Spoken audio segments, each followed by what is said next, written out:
Probably that is why. The 12th Parliament is just 8 months old, and already there are concerns that the independence of the House is being eroded through interference by the arms of government, including the executive and political parties. As the MPs retreated to Mombasa to deliberate on the legislative roles, these concerns took center stage. Blind pursuit of party position should not blur our bottom line in terms of discharging the constitutional responsibilities in Parliament.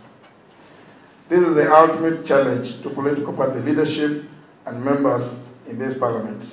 We must think and act beyond our political party interests to guarantee the electorate the governance they deserve. Parliament was petitioned under Article 251 of the Constitution relating to the removal of holders of independent offices and constitutional commissions. When the House was exercising its mandate as required by the Constitution, the judiciary issued injunctions against the proceedings of a committee of the House. But there must be another third arm of government that provides checks and balances to these two other arms of government, and that is the judiciary. And we must respect the judiciary. We have no option. We have to respect the judiciary and live with it. And it's because there is no clear-cut demarcation on how the executive, or rather the party leadership, is supposed to behave when the Parliament is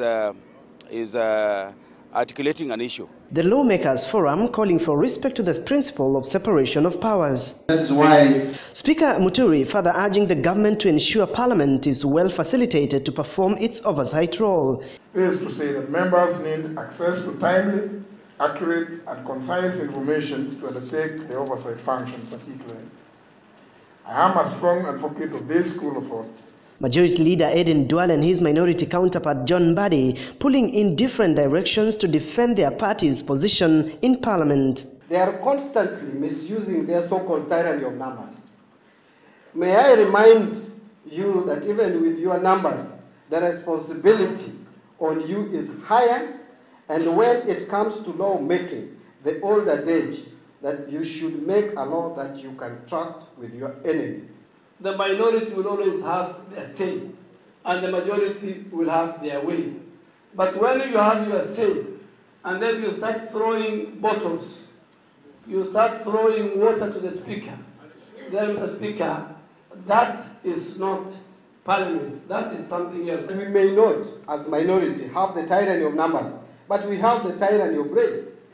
And we are passionate, which we shall effectively use to check the majority party excesses. The leader spoke in the wake of concerns by a section of Jubilee MPs that their party had gagged them against expressing themselves on some issues, and a crackdown on Jubilee rebels that saw 4 of them stripped from committee leadership positions.